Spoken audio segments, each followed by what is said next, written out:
Hello friends, welcome to Techyfin. तो इस video में हम जानेंगे कि हम अपने एक्सिस बैंक अकाउंट में ऑनलाइन मोबाइल बैंकिंग के जरिए से कैसे सिग्नेचर अपडेट कर सकते हैं। ये सिग्नेचर अपडेट करना आज के टाइम में बहुत ज़्यादा आसान हो चुका है और ऐसी फैसिलिटी आपको दे रहा है एक्सिस बैंक, मोबाइल बैंकिंग के ज़रिए भी और इंटरनेट बैंकिंग के ज़रिए भी। तो जैसे आपको सही लगे या फिर जैसे आपको सहूलत हो वैसे आप अपना सिग्नेचर अपडेट कर सकते हैं अपने एक्सिस बैंक के अकाउंट में। देखिए, होता ऐसा है कि कभी को हम ऑनलाइन अकाउंट ओपन करते हैं एक्सिस बैंक में तो केवाईसी तो हमारा पूरा हो जाता है, कंप्लीट हो जाता है, लेकिन सिग्नेचर नहीं अपडेट हुआ रहता है। तो ऐसे में हमें बैंक की तरफ से ये नोटिफिकेशन भेज करके बताया जाता है कि आपका सिग्नेचर अपडेट नहीं हुआ है आपके अकाउंट में, तो आप अपना सिग्नेचर अपडेट कर लीजिए ताकि आपको आगे चल करके सिग्नेचर की ज़रूरत पड़े। जैसे कि अगर आप चेक लेते हैं तो चेक इशू करने के लिए सिग्नेचर के ज़रिए से ही तो आप चेक इशू करेंगे, या फिर अगर आपको विड्रॉल फॉर्म के ज़रिए से कैश विड्रॉ करना हो तो उसके लिए सिग्नेचर आपका देखा जाएगा। तो इसलिए सिग्नेचर अपडेट होना बैंक अकाउंट में ज़रूरी है, नहीं तो बहुत सारी परेशानियां आएंगी। तो सिग्नेचर हम कैसे अपडेट कर सकते हैं अपने एक्सिस बैंक अकाउंट में, वो भी एक्सिस बैंक की मोबाइल बैंकिंग के ज़रिए से, ये मैं आप लोगों को इस वीडियो में लाइव दिखाने वाला हूँ, एक्सप्लेन करने वाला हूँ। तो प्लीज़ आप इस वीडियो को पूरा देखिएगा और कोई भी पार्ट स्किप ना करिएगा। और अगर आपको वीडियो पसंद आए तो ज़रूर से लाइक कर दीजिएगा। तो अब आइए सीधा प्रोसेस की तरफ बढ़ते हैं। तो अपने एक्सिस बैंक अकाउंट में एक्सिस बैंक की मोबाइल बैंकिंग के जरिए ऑनलाइन सिग्नेचर अपडेट करने के लिए सबसे पहले तो आपको एक्सिस बैंक के मोबाइल बैंकिंग ऐप को ओपन कर लेना है और एक्सिस बैंक की मोबाइल बैंकिंग ऐप में लॉगिन करना है। मतलब एक्सिस बैंक की मोबाइल बैंकिंग में लॉगिन करना है। यहाँ पे आपको लॉगिन का ऑप्शन मिलता है। तो अगर आपने अब तक एक्सिस बैंक की मोबाइल बैंकिंग के लिए रजिस्टर ना किया हो तो हमने इस पर ऑलरेडी वीडियो बना रखा है कि कैसे आप एक्सिस बैंक की मोबाइल बैंकिंग के लिए रजिस्टर कर सकते हैं, और एक्सिस बैंक की इंटरनेट बैंकिंग के लिए भी कैसे रजिस्ट्रेशन किया जाता है उसका भी वीडियो हमने ऑलरेडी बना रखा है। तो जितने इंपॉर्टेंट वीडियोस होंगे वो सारे आपको आई बटन में और इस वीडियो के एंड में मिल जाएंगे, तो वीडियोस ज़रूर से देख लीजिएगा। तो आइए सबसे पहले हम एक्सिस बैंक की मोबाइल बैंकिंग में लॉगिन कर लेते हैं। यहाँ पे लॉगिन का ऑप्शन मिलता है, इस पर हमें इस तरह से टैप करना है, क्लिक करना है और उसके बाद हम चाहें तो फिंगरप्रिंट के ज़रिए से भी लॉगिन कर सकते हैं, मतलब कि बायोमेट्रिक के ज़रिए से भी लॉगिन कर सकते हैं, या फिर चाहें तो अपना एमपिन इस्तेमाल करके भी लॉगिन कर सकते हैं। तो आइए लॉगिन करके हम आपको आगे का प्रोसेस दिखाते हैं। तो एक्सिस बैंक की मोबाइल बैंकिंग में लॉगिन करने के बाद आपको आना होता है यहाँ पे प्रोफाइल में। यहाँ पे आपको ऊपर कॉर्नर में ये ऑप्शन देखने को मिलता है, तो इस पर आपको इस तरह से टैप करना होता है और उसके बाद आपको आना होता है सर्विसेज एंड सपोर्ट में। यहाँ पे आपको सर्विसेज एंड सपोर्ट का ऑप्शन मिलता है, तो इस पर टैप कर देना होता है। उसके बाद आपको आना होता है सर्विसेज वाले ऑप्शन पे, तो इस पर टैप कर देना होता है। सर्विसेज का आपको यहाँ पे ऑप्शन देखने को मिलता है, तो इस पर आपको इस तरह से टैप करना है।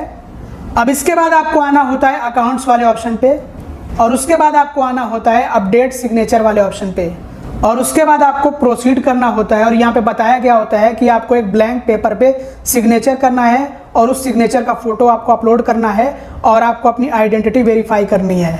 तो इस तरह से आपको प्रोसीड वाले ऑप्शन पर टैप कर देना है और उसके बाद अपलोड न्यू सिग्नेचर पर टैप करना है और इसको अलाउ कर देना है। और उसके बाद आपको आना है फ़ोटोज़ में और फ़ोटो आपको अपलोड करना है अपने सिग्नेचर का।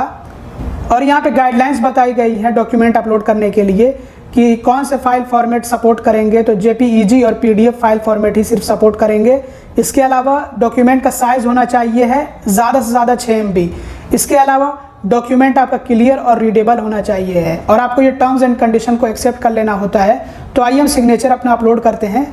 तो हमने सिग्नेचर का फोटो अपलोड कर दिया है और आप चाहें तो प्रीव्यू करके उसको देख भी सकते हैं कि फोटो आपका सही है या फिर नहीं। उसके बाद आपको सबमिट पे टैप कर देना होता है। टर्म्स एंड कंडीशन एक्सेप्ट करने के बाद सबमिट पे आपको इस तरह से टैप कर देना होता है और उसके बाद यहाँ पे आपको अपनी आइडेंटिटी वेरीफाई करनी होती है। तो वो आप कर सकते हैं कस्टमर आईडी पासवर्ड के ज़रिए से या फिर डेबिट कार्ड और पिन के ज़रिए से।